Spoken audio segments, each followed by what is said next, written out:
Hey everybody, this is my 40-gallon waterfall tank and I'm getting ready to do some maintenance on it. I'm going to shoot a video about a water change. We're going to talk about nitrate buildup. We're going to talk about all the mulm on the bottom, circulation in this tank, and a few other things. It's going to be sort of a variety video as we get in there and start digging around and cleaning it up. But one of the things I noticed tonight was the total dissolved solid count in the tank. And I wanted to take a few minutes just to talk about that before I really get started in earnest working on this tank. And the reason is I see water hardness displayed in numbers of TDS on a regular basis. You can even look on your municipal water site and it'll give you guidelines to go by. 0 to 100 parts per million TDS is, soft water. 100 to 175 parts per million is, moderately soft, and so on and so forth, or whatever, the numbers are. I'm just pulling numbers out of the air. But they do use this TDS number to talk about water hardness, and it's just not an accurate way of doing it. Water hardness is a measurement of the calcium, the magnesium, and the iron that is in the water, or any combination. You can have hard water that just has iron in it and no calcium or magnesium, but the iron would still count as being hard water. The same with just having some calcium without having any magnesium in it. So I have very soft water. In fact, I have 0 degrees hardness. I have no calcium, no magnesium, and no iron.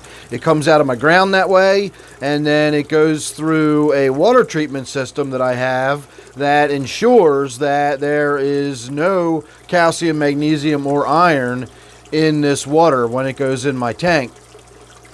So while I was doing the measurements and checking the parameters of the pH and the total dissolved solid, the nitrate, I even tested the phosphate just to see how similar my tap water was to what's in the tank. And everything came out pretty much the same except for the nitrate count, of course. And then the TDS count came out completely different. What I've got coming out of my tap is 238 parts per million. And what is here in the tank is 455 parts per million. Now, I've got 0 nitrate and about 0.25 parts per million phosphate. I've got no hardness. So where is all that additional TDS coming from? And the answer in this tank is simply that it's tannic acid, or it's tannin, if you will, in the tank. That accounts for total dissolved solid. Remember, the word total is the key word in total dissolved solids. It's the total number of any dissolved solid that is in your tank. It is not just a count of the water hardness or the calcium or the magnesium. If you've got table sugar that has spilled into your tank, that will count for TDS. Everything that is in your tank counts for TDS. So when you've got all these tannins in the tank and the water is very tea-stained like this, that jacks your TDS way up. If the nitrates were going up there, that would raise the TDS. Phosphate would raise the TDS.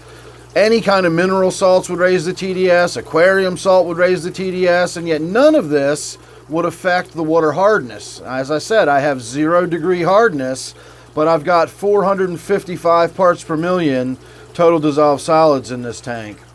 So when you start talking about water hardness, there are different types of water hardness that make it even more confusing. You've got temporary hardness, permanent hardness, carbonate hardness, and general hardness.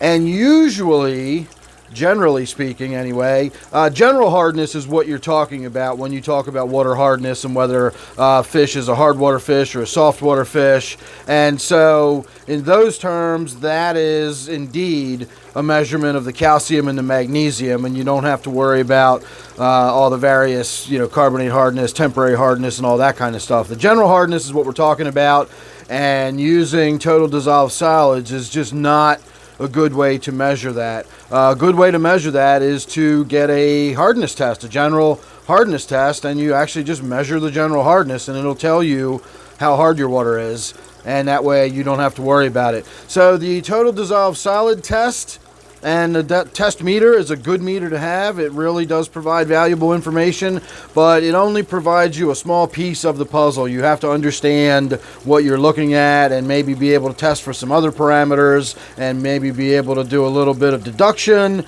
and that can help you determine, like in this case, the only place that all those additional total dissolved solids could be coming from would be all of that additional tannin in the water. And once I did a big water change and got that water cleared up again, that TDS would come right down. But I've got 0 nitrates in here, almost no phosphate, and so on and so forth, as we said.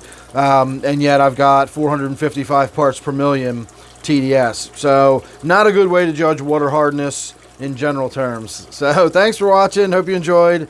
Make sure you're subscribed. Don't forget, this one here is my waterfall tank. We will have some more video coming up on this here in the very near future. So if you're subscribed, you won't miss any of that or anything else. So thanks for watching.